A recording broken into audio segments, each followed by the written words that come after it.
Minasan, selamat datang di channel Jagoya, Jakarta, Nagoya. Senang-senang yuk, happy-happy yuk. Video ini akan menjelaskan beberapa hal tentang bekerja di Jepang dan fakta-fakta negara Jepang membutuhkan tenaga kerja dari luar negaranya. Silakan disimak dengan seksama. Grafik ini menunjukkan populasi Jepang yang menurun setiap tahunnya. Semakin kecilnya populasi manusia yang berumur 0-14 tahun, dari sini bisa terlihat kalau jumlah kelahiran semakin menurun dibandingkan dengan jumlah kematian.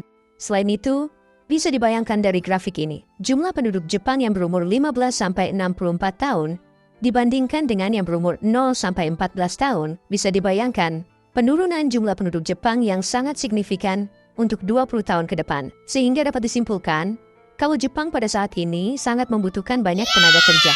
Sejak tahun 2015, bisa dilihat begitu banyaknya orang asing yang masuk ke Jepang. Mereka sempat terhenti dikarenakan wabah virus COVID-19 yang melanda dunia di tahun 2020 sampai 2022. Tetapi setelah berakhirnya COVID-19, populasi orang asing semakin meningkat dan terus meningkat sampai sekarang ini. Tidak hanya Indonesia, melainkan negara-negara asing lainnya seperti Thailand, Vietnam, Myanmar, India, dan lain-lain. Dan seperti yang terlihat pada grafik populasi orang Jepang di Jepang yang kian menurun dari tahun ke tahunnya, dan Cina merupakan negara dengan penduduk yang paling banyak masuk ke Jepang, diikuti oleh Vietnam dan Korea. Indonesia menduduki urutan ke-7 sebagai negara yang masuk ke Jepang dengan jumlah sebesar 173.813 orang. Di atas Indonesia masih ada negara-negara lain seperti Filipina, Brazil, dan Nepal. Dan di samping itu masih ada negara-negara lain dengan jumlah penduduk yang cukup banyak seperti Burma, Thailand, Taiwan, India, dan lain-lainnya.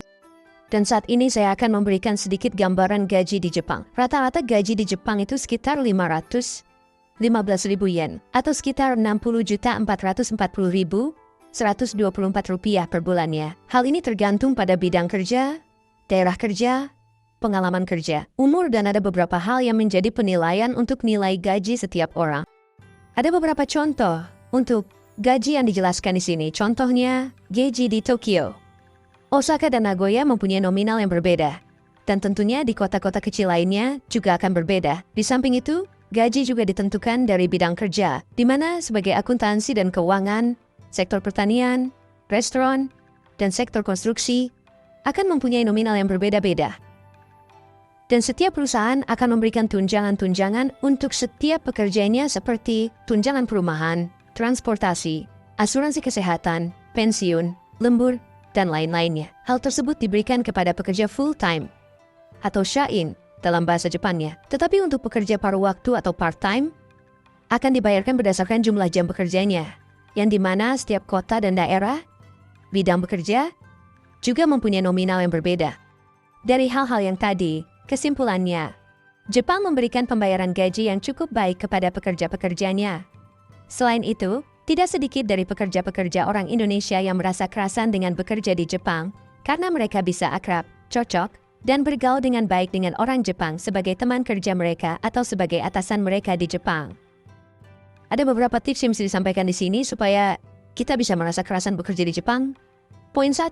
Sebagai pemula, kita bisa memberikan satu kesan yang baik di awal bekerja dengan cara bekerja dengan giat, rajin, serius dalam bekerja, dan suka membantu satu sama lain. Poin 2.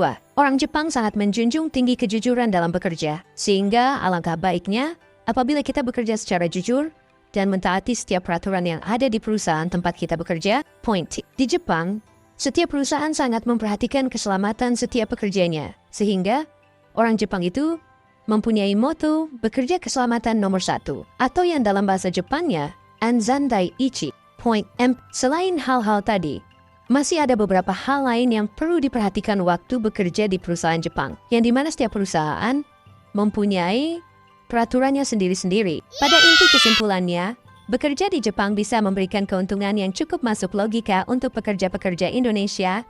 Di samping kita bisa banyak belajar tentang budaya Jepang, bahasa Jepang, dan yang terpenting mempelajari cara kerja orang Jepang yang bisa kita ambil sebagai ilmu untuk diterapkan di Ibu Pertiwi Indonesia. Semangat untuk para pejuang yen! Terima kasih telah menonton channel Jagoya. Maaf apabila ada kesalahan pengucapan atau perkataan yang tidak berkenan. Di video selanjutnya, akan memberikan show-show yang lebih menarik tentang bagaimana sebagian orang-orang Indonesia menghabiskan waktu weekend dan liburan mereka selama di Jepang. Simak di channel Jagoya selanjutnya untuk video-video yang lebih menarik. Dukung channel ini supaya bisa memberikan informasi-informasi lain yang lebih menarik dan menyenangkan. Dan jangan lupa like, comment, dan subscribe.